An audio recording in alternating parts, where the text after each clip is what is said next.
We're in Revelation chapter 17, the great whore.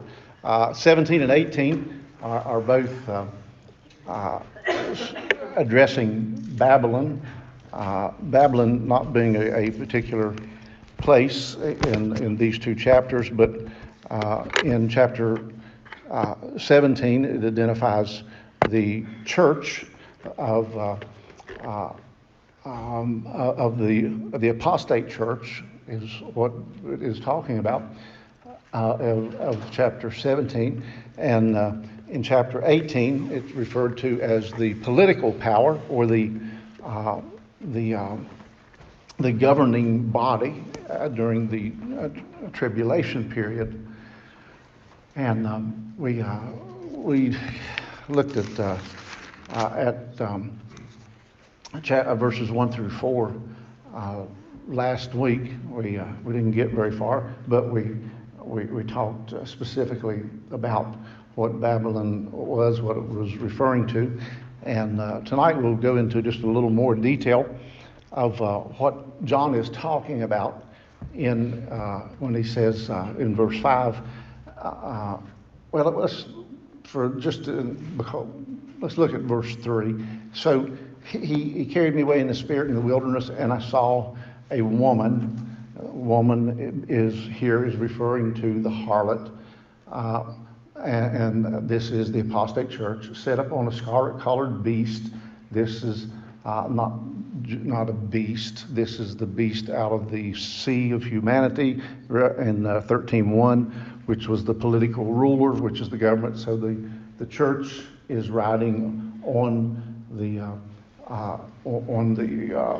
political beast, or upon the government, and that's what that means right there. That the church was being carried by, but had authority over the political powers of that day, which we think is the European common market, or definitely the revived Roman Empire, but possibly the European common market, and having 7 heads and 10 horns. So that's what we're talking about. And verse 4 says, and the woman was arrayed in this. So it gives you a description of how she was dressed.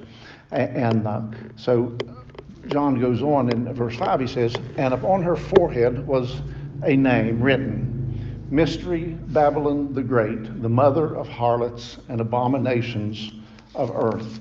So that's what John describes her as, and he's talking about the church.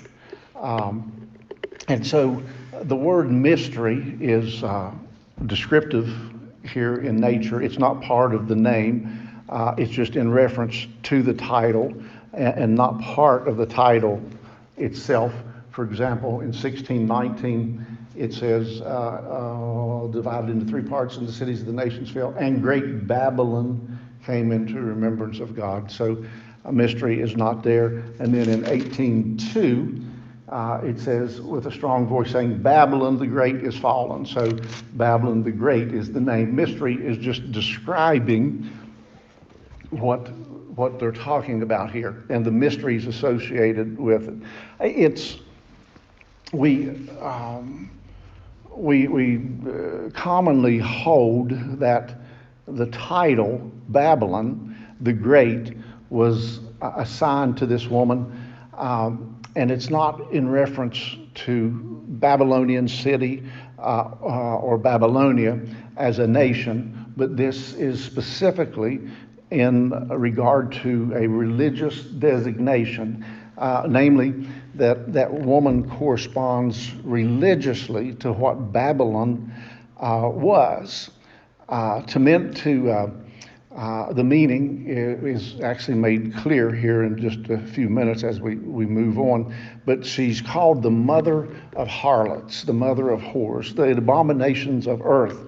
And it is noted by most theologians, many historians as well, that the iniquitous or the pagan rites of Babylon came into the early church and were responsible for many of the corruptions that we see today, and it resulted in Romanism, not Catholicism, but Romanism. Of course, Roman Catholicism goes together, but a lot of the rites that was part of Babylon, a lot of those, a lot of that behavior has become, or at that time became part of Romanism, and of course that was one of the reasons that Protestantism had separated itself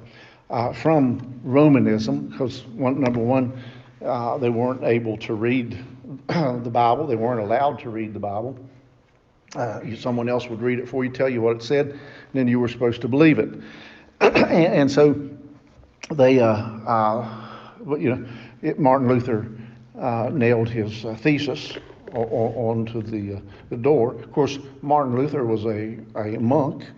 He was part of Romanism, but he kept, when he was reading it, and the Lord convicted him of it and allowed him to understand that only God could forgive sins, only God should be worshipped, that you prayed to no one else.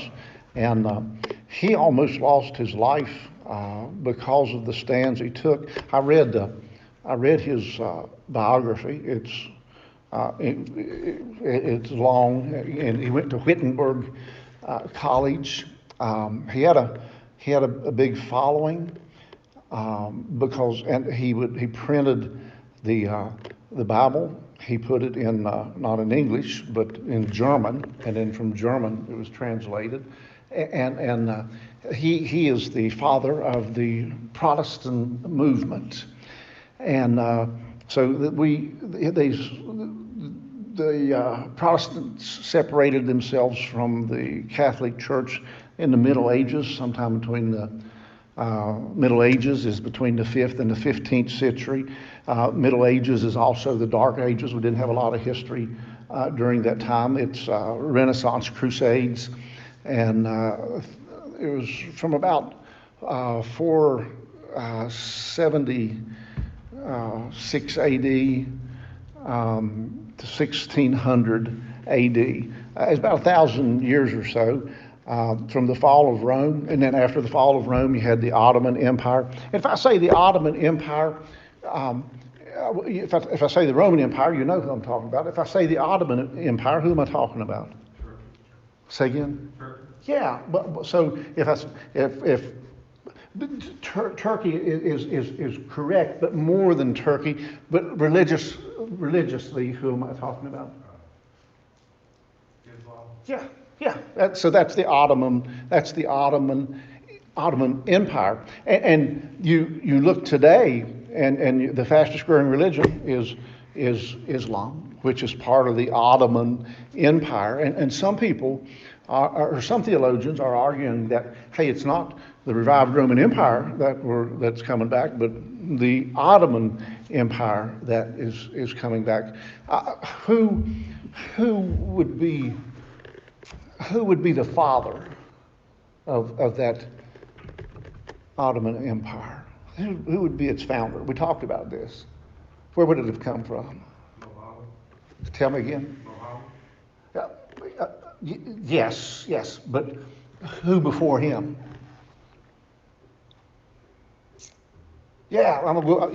Who? We know Abraham was the father of the Jews. Nimrod? Well, no.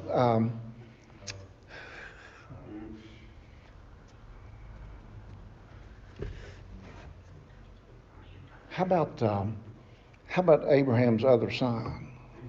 Yeah. Ishmael. Yeah. You said you knew who you're talking about. I know who you're talking about. Yeah. That was Ishmael. The Lord said, "Let him go. He'll be the father of a nation." Isaac would be many nations. Well, Ishmael that's the father. That's where it came from. So that's how we can see. Now we can. Oh yeah, that's right. The Ottomans hate the Jews. The Ottomans want to destroy the Jews. Even today, that's what they want to do. And it started there. out of Ishmael and Isaac. And then it started even before that, but Sarah and Abraham's disobedience. And through that one act, we've got centuries of battle. That's that one act of disobedience. Of course, we can go back even farther and say Eve's one act of disobedience. But had Adam said, that's wrong and I'm not going to participate in that, then it would have been okay. But since Genesis says Adam was with her and he also participated, that is why that's why sin came into the world. Adam could have said, no, Eve, we're not going to do that, and he wouldn't do it. Her punishment is she had pain in childbearing. She was subject to the man, and that's how that went. But so from the fall of Rome, the Ottoman Empire, the castles, you had the peasants, you had the monasteries, you had the cathedrals, the medieval times, and it began. The Dark Ages began with the fall of Rome. It ended with the fall of Constantinople, and it was called the Dark Ages because there wasn't a lot of history. There wasn't a lot of things happening that we see in Scripture or that we see in secular history. That's why it was called the Dark Ages. There just was not a whole lot going on. The history of the church was persecuted by the Inquisitions. Rome and Greece were gone. One of the things that ended the Dark Ages that marked the ending of what we call the Dark Ages was the Black Plague. That's when we had the Black Plague. And Babylon that we talk about here in chapter 17 is actually a counterfeit or a pseudo religion which plagued Israel in the Old Testament as well as plagues the church in the New Testament. This chapter 17, the Great Whore, this is a satanic substitute for God's word, and it was a perfect plan and Steve, it was Babylon that came from Nimrod. Babylon is the source of counterfeit religion. It's the form of pseudo-Christianity, and sometimes in the form of pagan religion. And if you study it out today, when we talk about this religion, that we're speaking of here in chapter 17, this form of pagan religion, in its most confusing form is Romanism. And Catholicism is just an offshoot from, and I think they're married together. So that's where we get the false religions. In Genesis 10 and 11, it's recorded that Nimrod, as Steve was talking about, was the founder of Babel. Babel was later called Babylon. How did we end up with this mighty man, Nimrod, who was building a tower to the heavens? And the Bible says he was a mighty man. We know that it was post flood age when the ark landed. You had Noah and his family, Ham, Shem, and Japheth, and from Ham we got Noah, and then we had Ham. Ham had Cush, and Cush had Nimrod. So that's how we ended up with Nimrod. So we know that Shem was the godly lineage that stood for God. We know that Ham was not, and Shem was. But Ham begot Cush, who begot Nimrod, and in chapter 11, it's recorded that the rebellion of men against God was through Nimrod, and that he made a city and a tower that would reach heaven.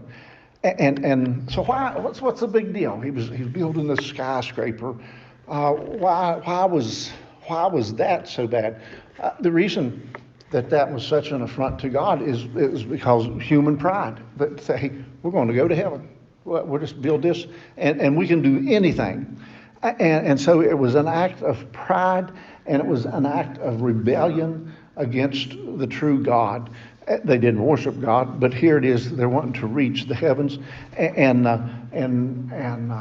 be as God is what Nimrod wanted to do. And we know that we talked about last night that when God judged this, he confounded the language of the people and gave the city of Babel that name, which means confusion. Babel went to Babylon, and Babylon was actually revived by Nebuchadnezzar 600 years before Christ. So Nimrod built it. God confused the language, and we know that people got with whoever they could talk to, and they left, and they went to various parts of the earth. We know that one of the things that didn't happen is they didn't confound the religion. They all had the same religion that they did while they were in Babylon. Now we know that the whole world, that everything was Babylon. There was nothing going on anywhere else. God confused languages. They went everywhere else. They took that language with them, but they took that same religion. So the whole world had that same religion. And we know by the study of Babylon, as far as its relationship to religion, and we find that Nimrod had a wife who was his mother. Nimrod married his mother. Her name was Semiramis, and so Nimrod's mother became his wife, and she was the head of the Babylon mysteries. She was, and they consist of secret religious rites which were developed as a part of the worship of idols in Babylon. She was the high priestess of idol worship, and her name was Semiramis. Now she, according to extra biblical records, that she had a son. She claimed the son was conceived miraculously, oddly enough. The son was given the name Tammuz, Tammuz. Tammuz means son, I'll tell you, sun god. Tammuz means sun god, and he is identified by a wafer. The round sun identified as the wafer. And they celebrated the sun god, Tammuz, Semiramis' son, who was married to Nimrod, by giving them the wafer. Kind of resembles a religion that we know of. And so that's where that rite came from. And he was supposed to be considered the savior of his people. And he was, in effect, the false Messiah. And he was purported to be the fulfillment of the promise given to Eve. So that tells you a little bit about mystery, Babylon, the great, the mother of harlots and the abominations on earth. That's who she is. That's the history of her. That's who Nimrod was. And if you do a study on Nimrod, it wouldn't be a waste of time. I have a book in the Bible, a book in the study, two of them. The most boring book you'll ever read, because it's all it is facts. But it's called My Two Babylons. And it gives you the history of Nimrod and what we've been able to find based on records of how wicked he was and what they did and what they believed. Verse 6 says, "And I saw the woman, I saw the church, I saw this false religion drunken with the blood of saints and with the blood of martyrs of Jesus. And when I saw her, I wondered with great admiration." And so the admiration here is understood to be in the sense of amazement rather than approval. That's what she's talking about. And the angel said unto me, what angel? The angel talking to who? Right, talking to John. Which angel's that? Oh, that's the angel that had the seventh vial. Remember at the beginning, he said, and this angel said, "Hey, come here, John, I got something I want to show you." And this was what he was showing me.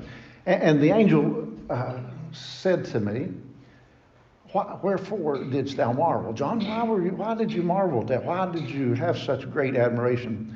And he says, the angel says, "I will tell thee the mystery of the woman and of the beast that carried her, which hath 7 heads and 10 horns." So the angel says, "Hey, I'll tell you.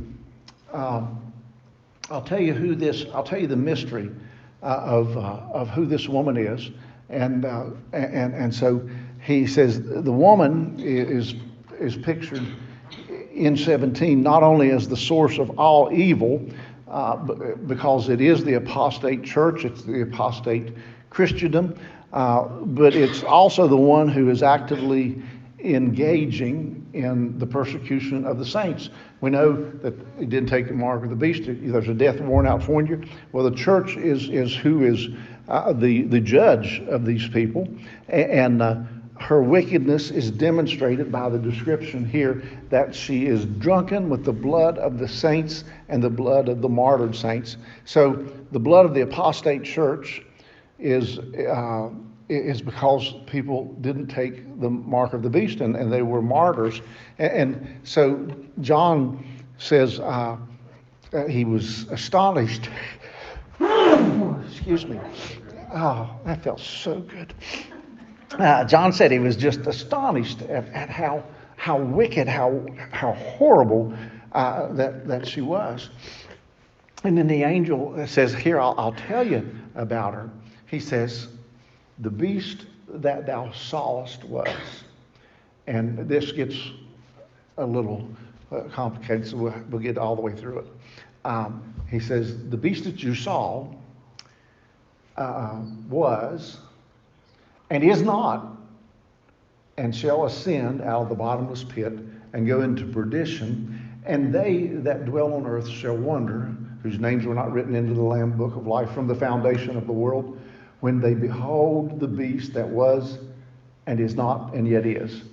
So what in the world are we talking about? Well, one thing that is quite clear in that verse is shall descend out of the bottomless pit. We automatically know that there's only one that ascends out of the bottomless pit. And this seems to, the verse seems to talk about the beast as a man. Also, it talks about the beast as a kingdom, which chapter 13 talks about the beast as a kingdom, chapter 11 about man. And it says as a kingdom, or the restoration of a kingdom. It's what it's talking about. And so it says the beast you saw is, or was, and is not, and shall ascend out of the bottomless pit. So we see, number one, to think about is what was contemporary to John's time right now. And so when John was alive, it was. And then after John's time, it was not, but it's going to be living again. And what he was talking about here is the political empire in the last days is going to cause wonder throughout the world, as indicated by the question in 13:4. You remember what 13:4 said? Who is able to 13:4. And I saw one of his heads as it were wounded to death, and his deadly wound was healed, and all the world wondered after the beast. They wondered how, and they worshiped the dragon, which gave power to the beast, and they worshiped the beast, saying, "Who is like unto the beast? Who is able to make war to him?" So how great is he? So who is like the beast, able to make war with him? The satanic power of the political empire will be the most convincing that the world has ever seen, and it will convince the masses. So we know that since that only Satan comes from the abyss, as that is actually the home of the demons. And reading that verse, there's confusion between the description of Satan, who is described as king of the demons in the abyss. So in the abyss, king of the demons, which it says is going to come out, there can only be one person. Revelation 9:11 we covered. And so here's what it says. And they had a king, the scorpions. They had a king over them, which is the angel of the bottomless pit, whose name in the Hebrew tongue is Abaddon, but in the Greek tongue his name is Apollon. So we know that that's the devil. So he's the only one that's going to come out of the abyss. The beast who ascends out of the bottomless pit is none other than Satan. It has to be Satan that it's talking about there. In 11:7, it talks about, and when they have finished their testimony, the beast that ascendeth out of the bottomless pit shall make war against them and shall overcome them and kill them. 11:7. So that's the beast whose wound was healed. We saw that in 13:3. So in that verse that says shall ascend out of the bottomless pit, we know that has to be Satan. That has to be the son of perdition. And as well as,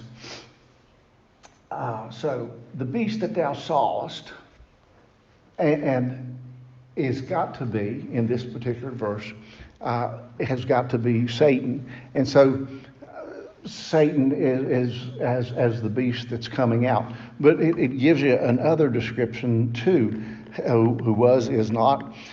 So the solution to this problem is to understand or to identify Satan with the future ruler and with the world ruler and his world government.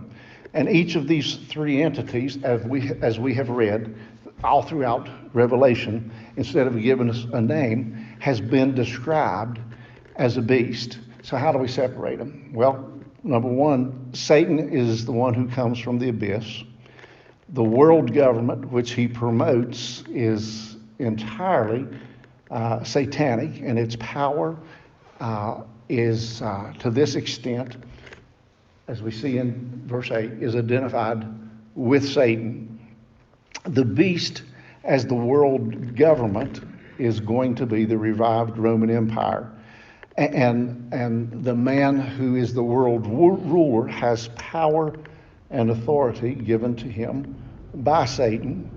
And the fact that Satan and the world ruler are both referred to in these terms, and they're similar, indicate obviously their close relationship with each other. So it seems very plausible that we're going to see here in just a moment who they're talking about. Matter of fact, we'll see that in verse 11, who they're talking about here.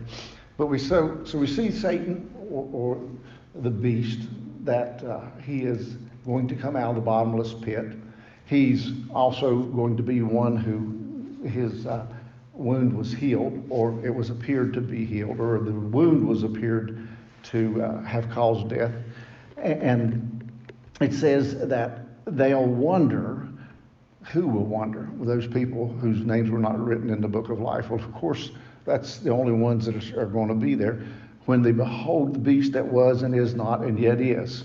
Was and is not and yet is. Was and is not. Roman Empire was, then it is not. And now we see here in the tribulation period, the revived Roman Empire is. And yet is during the tribulation period. John says he sees The tribulation is happening right now. Hey, and during the tribulation, the revived Roman Empire it's back in power. But it is not. Well, it went out of power after John died. But it says the beast was. While John was alive, John was living on Patmos, Rome was still the ruler. But Rome fell with Nero, the Dark Ages. It was not. And now it is during the tribulation period. And so that is what we're talking about here. And he says, and here is the mind which hath wisdom. The 7 heads are 7 mountains on which the woman sitteth. What 7 heads? The 7 heads in verse 7. The beast that carried her, the woman, which had 7 heads and 10 horns. The 7 heads are the 7 mountains which the woman sitteth on. And there are 7 kings. 5 are fallen, and 1 is, and the other is not yet come. And when he cometh, he must continue for a short space.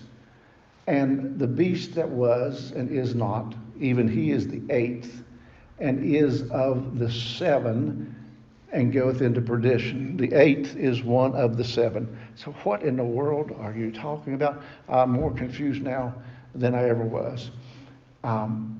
So let's throw 12 in here.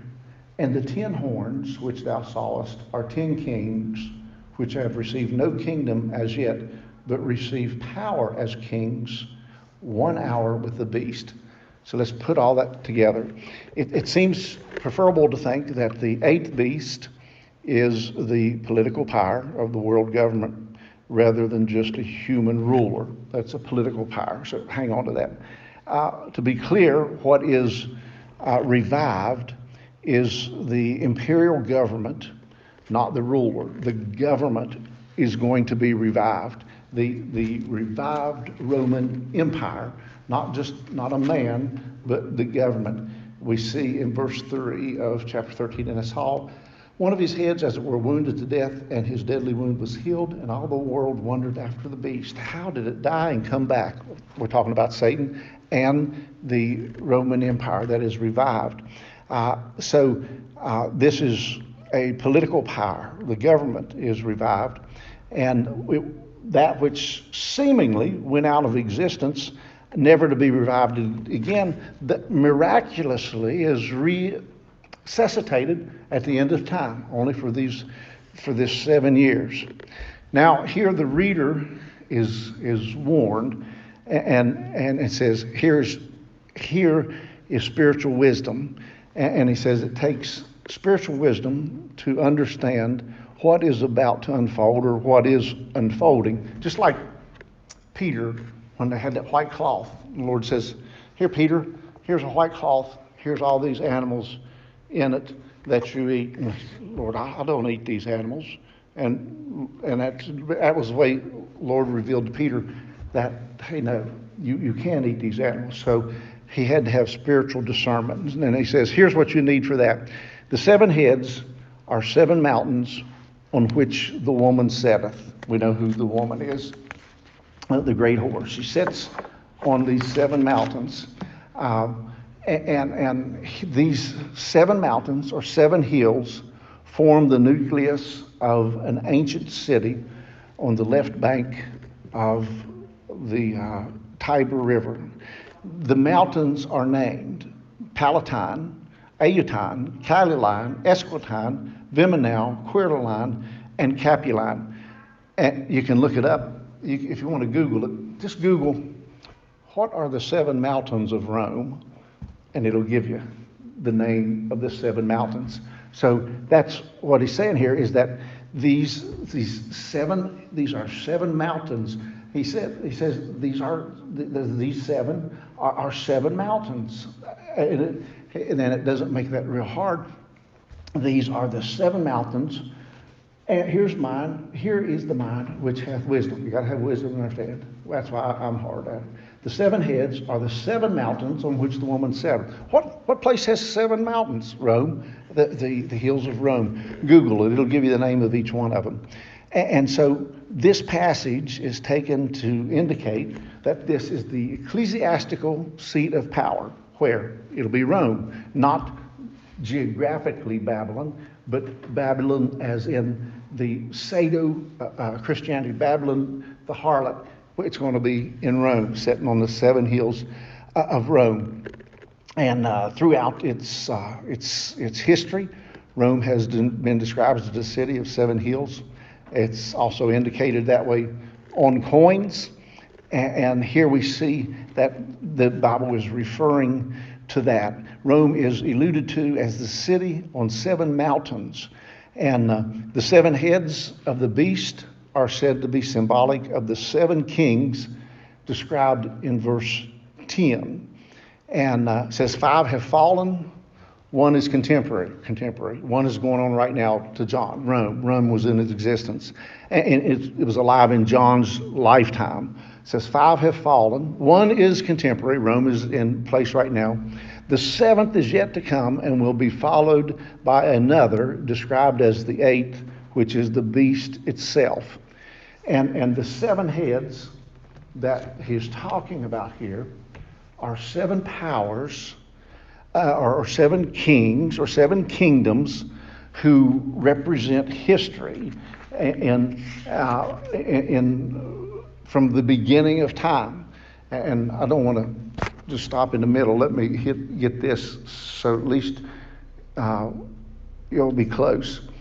When we studied Daniel, we remembered, or we should remember, that preceding Rome, the world had 5 great names or nationalities which ended up answering to Rome. Remember what they were?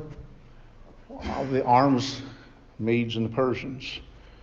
What was fast? Man, something was fast. He went across the world very fast, swift like a leopard, and he conquered nations, Alexandria, Greece. So we had Greece, Persia, Babylon, Assyria, and Egypt.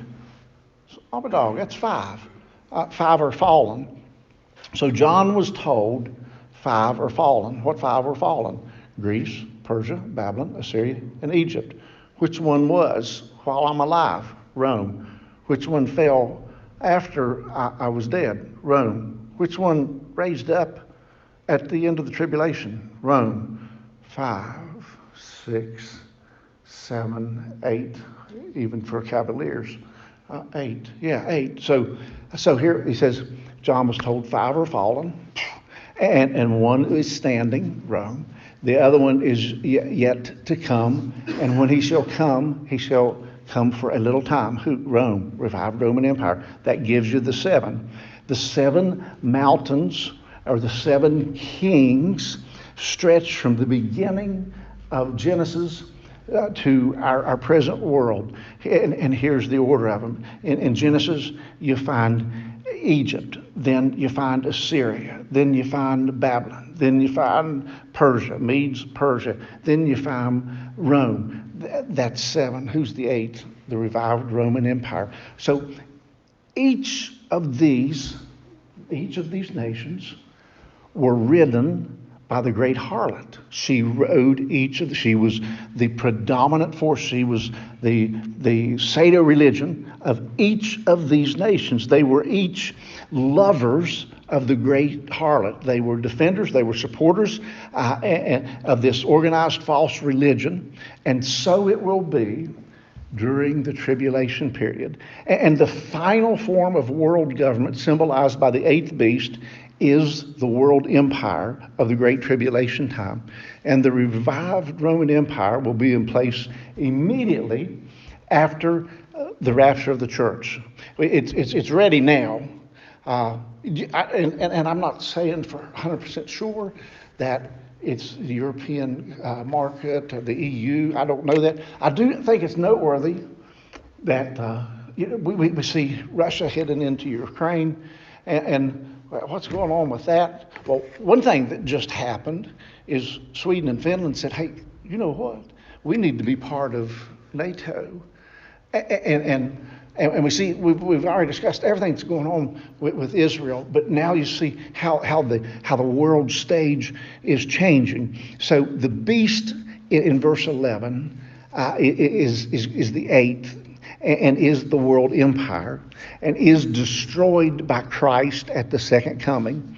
And so verses 8 through 11 describe the final form of Gentile world power in alliance with the apostate religion symbolized by the harlot.